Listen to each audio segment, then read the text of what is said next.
Dr. Marguerite Duane is a board-certified family physician and co-founder and executive director of FACTS, or Fertility Appreciation Collaborative to Teach the Science. It's an organization dedicated to educating healthcare professionals and students about the scientifically valid methods of natural family planning. Dr. Duane, I don't want to take any more time from you, so why don't we just get you started? Thank you. Thank you so much, Teresa, and good morning, everyone. I am really delighted to be here to speak to you about a very important issue within the field of natural family planning and fertility awareness, and it has to do with the lack of knowledge and familiarity of our medical professionals, our physicians, nurses, medical students, and residents. But let's ask first, why is it important that doctors and nurses and midwives know about natural family planning, or as I like to refer to them as fertility awareness-based methods? And I use that term because it emphasizes that these methods are more than just family planning methods. As Dr. Ravielli so beautifully illustrated, they have a broad range of applications in women's health, and it stems from women being aware of their fertility and where they are in their female cycle. But it's important for medical professionals to learn about these methods because women are interested. There have been a couple of studies by my mentor and colleague, Dr. Joe Stanford, Dr. Clint Leonard, that have shown up to 60% of women express interest in using these methods to either avoid or achieve pregnancy if they are given information about them.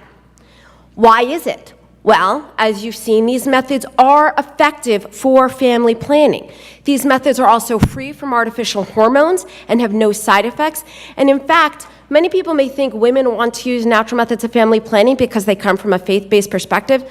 The reality is the greatest number of women we see interested in these methods are not coming at this from a perspective of faith, but because this is green and organic and healthy.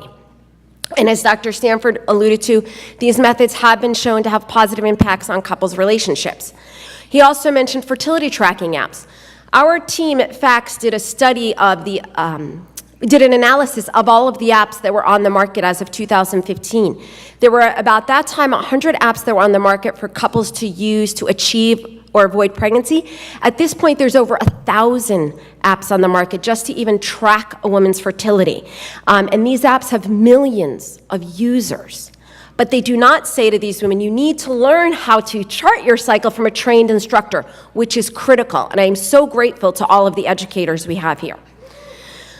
It's also important because medical students are interested in learning about these methods. FACTS did a survey of medical students at 7 different medical schools, and 85% of them agreed that physicians should be adequately informed and educated about FABMs to offer these methods to patients. 60 to 70% of the students want to learn more about these methods, with about 2/3 of those saying they'd like to learn about these methods through online learning opportunities. And yet, 80 to 90% of these students were not at all familiar with any of the modern FABMs, Billings, Creighton, Symptothermal, Marquette. The method they were most familiar with, the rhythm method. So why is it important that we learn about modern evidence-based FABMs? Again, although women express interest, only about 1% use these methods, and I think this is due in large part to lack of advice and support from their medical professionals.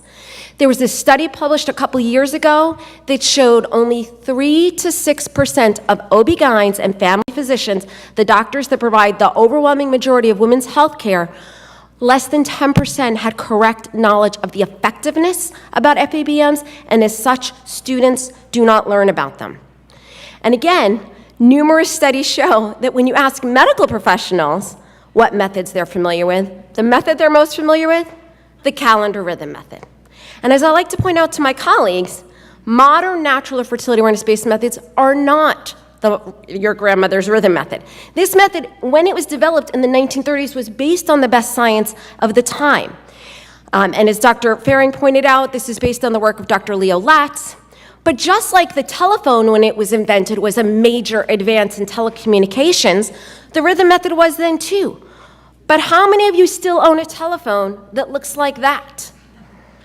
No, modern fertility awareness-based methods, rather than using retrospective information about the length of your cycle, uses modern, daily observable signs of fertility, cervical fluid, basal body temperature, urinary hormones, to identify that fertile window, and again, has a much broader range of applications. It can not only be used for couples who want to avoid or achieve pregnancy as true family planning methods, but it can have a range of applications for women's health.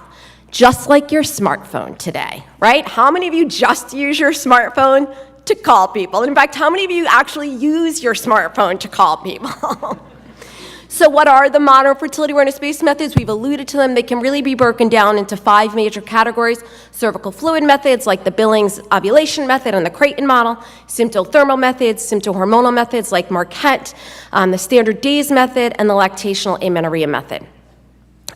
Dr. Stanford discussed his recent study on effectiveness about 3-4 years ago. My team at FACS, led by my colleague Dr. Mike Manhart, actually also did a review of the literature looking at all of the studies dating back to 1980. We didn't go back further because we thought, the Billings method as it was taught in the 70s is different than the Billings method today. And this is what we found. And the important thing to note is if you look at the correct use, the majority, Billings, Creighton, symptothermal, have correct use effectiveness rates of less than 1 unintended pregnancy per year. This is the best possible results.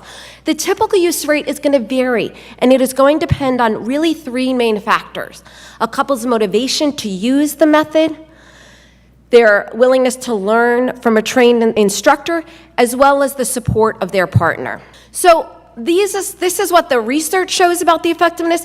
But what do medical organizations say? What are medical students and nursing students and the general population learning about the effectiveness of fertility awareness-based methods? What they hear is that FABMs, or natural family planning, have a 24% failure rate. I don't like to use the term failure because in reality, an unintended pregnancy, I don't think it's a good idea that we label children from the moment of conception as a failure. It may not have been a planned pregnancy, maybe an unintended pregnancy, but it's certainly not a failure. But this 24% failure rate is inaccurate, and yet, this is why. It reflects a combination of mostly outdated methods. So this is based on the National Survey for Family Growth, where they survey women retrospectively to ask, what method of family planning were you using in the last year when you got pregnant?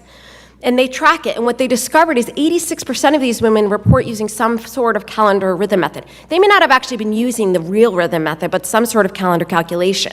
Very few were using modern fertility awareness-based methods.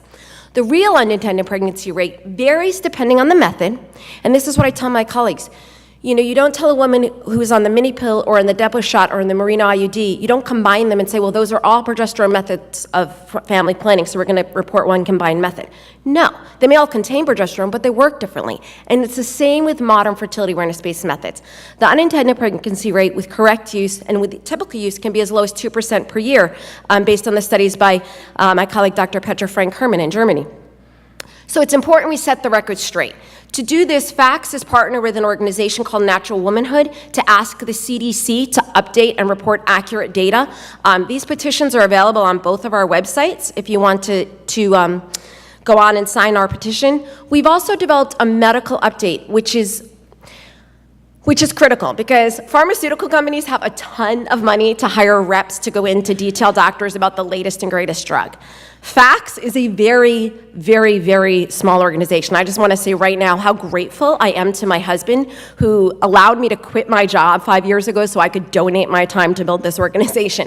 But we've developed this update for you to order, to take to your doctors to tell them, here's the latest evidence. And again, the data that we report are based on the study that was published a few years ago. So I was asked to talk about the state of medical education, and Teresa said you need to write a 20 to 30 page paper on this, and I thought, really? Could probably sum it up in about 2 pages.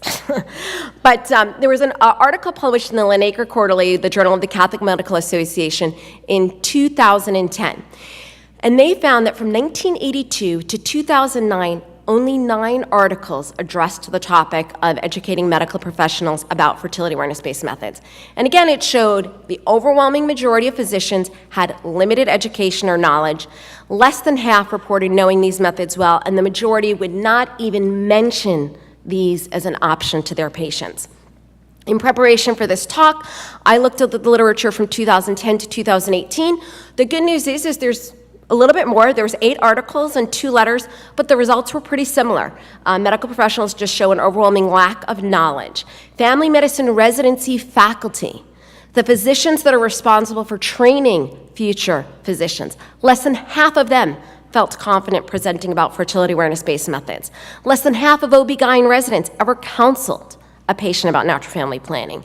And again, less than 10% of physicians have accurate knowledge. But there is good news, reason for hope. They do recognize that the best way for women to learn fertility awareness-based methods is through specially trained nurses or educators. Dr. Donnie in St. Louis found that an educational intervention does increase medical students' knowledge. And at FACS, through Georgetown, we now offer an online medical school elective, and we found it has significantly increased students' knowledge.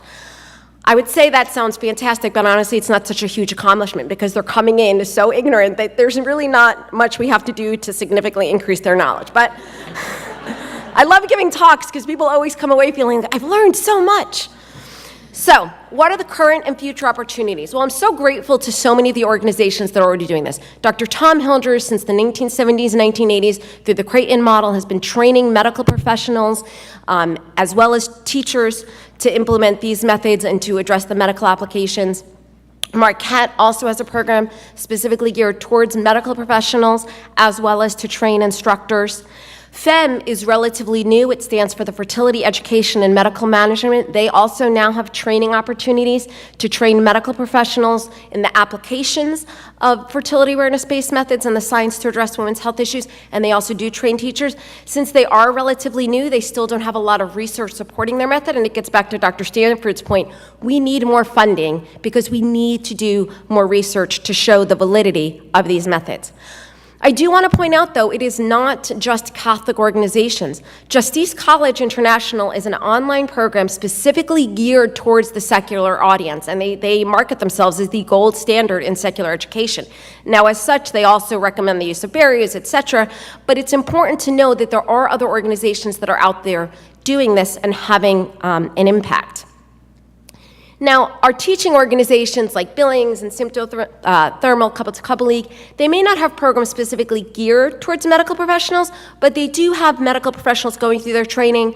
Suak from BOMA said since the 1970s, they've had about 60 physicians trained to become Billings teachers and about as many nurses. SymTerPro has about a dozen. Couple-to-Couple Leagues had about 30 or so physicians. There may be more, but they don't specifically track that information. But until 2010, there has been no organization that specifically targeted educating medical professionals about all of the scientifically valid or evidence-based forms of family planning.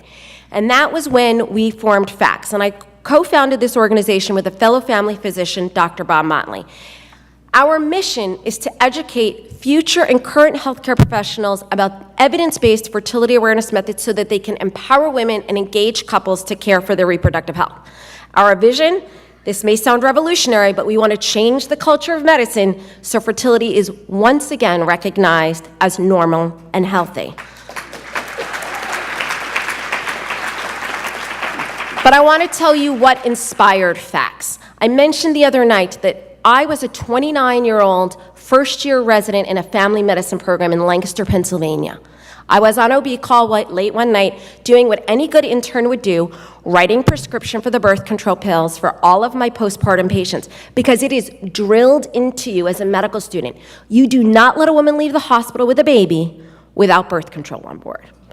And that is what I was doing. And thankfully, this lovely woman here, Dr. Pearl Wong Ramirez, who is holding my youngest baby, Gianna, said to me, you know, you don't have to prescribe the birth control pill, you know, if it violates your conscience, and, you know, in addition to all the side effects associated with it, there are other valid options.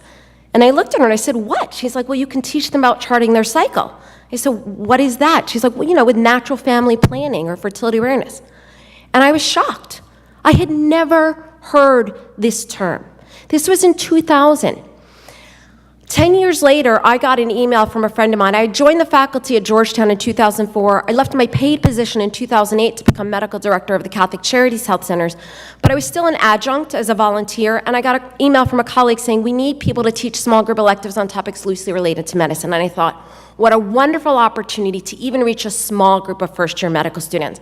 So despite working 6 to 8 hours a week with a 3-year-old and a 1-year-old, I did try and delete the email, but the Holy Spirit stopped me and said, no, I am calling you to do this. So I said, okay, I'm going to call my friends. So I reached out to Hannah Klaus and Richard Faring and Mike Manhart. So when I say I teach a course, best to describe it as I coordinate a course. I had 12 instructors coming to teach the course, but the best part was the feedback from the students. They were overwhelmed with this information. Why hadn't this been incorporated into their regular curriculum? It's amazing how this information can have such an impact on patients' life. This is something every medical student should learn. And so we formed FACS. We now offer that course as an elective through our website as an online elective, and through FACS we have educational programs, continuing medical education events. Like the talk Dr. Ravielli did, we've got a talk, The Female Cyclist with Vital Sign. On your tables, you should have a brochure that describes the presentations. We have almost 80 trained speakers, including a number in the audience that I'll ask to stand up so they can wave and you can see them. You can schedule speakers. Come on, Faith and Karen and Allison and Ann. And, we've got a number of speakers that are willing to come to your medical school, through your diocese, to speak about these methods. These are the talks. They are approved for continuing medical education credit through the American Academy of Family Physicians, and they are available as webinars. We have a webinar on Tuesday, so please consider registering, referring your clients. We do have a webinar that we developed with Natural Womanhood called The Signs of the Female Cycle Explained, that's specifically geared towards the general audience. The Archdiocese of Washington has booked us to give 10 talks across the year, so please consider doing that. This is just a study that showed students know nothing about it beforehand, but it meets their learning needs afterwards. Again, we're reaching out to the students. If you want physicians that can do what Dr. Ravielli is calling for, we need to capture them in medical school. It is heartbreaking when I get a phone call from a student crying in tears, locked in the closet of her lab because her classmates are bullying her, saying, you can't go into OB if you're not going to do abortions and prescribe birth control. And I'm there telling her, you can, and FACS is going to be there to support you every step of the way. Our students are very engaged in our work. We're doing research. I'm grateful to our partners at IRM for the research that we're doing. We did a survey of family medicine residency programs. 2/3 do not have any faculty that are trained in fertility awareness-based methods, which is depressing. But 3/4 said they would accept residents who will counsel on all forms of family planning but only want to offer FABMs. We're also doing a survey of medical school curricula to see what is currently being taught on reproductive and sexual health topics, including fertility awareness-based methods. Again, this project may take some time because all of our work, or most of our work, is done on a volunteer basis. It's really easy to get people to give you money if you want to save the whales and feed hungry people, but when you tell them you want to teach doctors, and if people aren't opening up their checkbooks to donate to your organization, I don't know why. We're also doing a survey this week called Characterizing Patients' Experiences Having Conversations with Their Doctors About Fertility Awareness-Based Methods. This is my closing slide. And I want to end on this because I think this is important. In Humanae Vitae, Pope Paul VI called to men of science to pool our efforts, to work together. I firmly believe part of the reason why, even though NFP really accelerated its development in the 1960s at the same time that the pill was coming on the market, the reason NFP is not more broadly available and widely accepted is because the NFP organizations have not worked together. They worked in opposition, trying to prove why I'm better than this organization. As I like to tell my colleagues, we're shooting at each other in a two-person tent. We need to aim our fire and our energy outside. FACS, I see as the key. We are at the foundation. It is not easy going into these medical schools. They don't want us there. Georgetown still does not pay me. They've denied grant opportunities. They're not interested in that. The students are interested, and they are inviting us in to speak, but we need to put pressure on the medical schools through our women and through our patients to bring this information to the medical schools. And we need to work with all of these organizations, pooling our efforts to bring the science of fertility awareness-based methods to medical students, nursing students, healthcare professional students across the country, so they in turn can share this information with their patients, empowering them to care for their health and plan for their families. Thank you very much.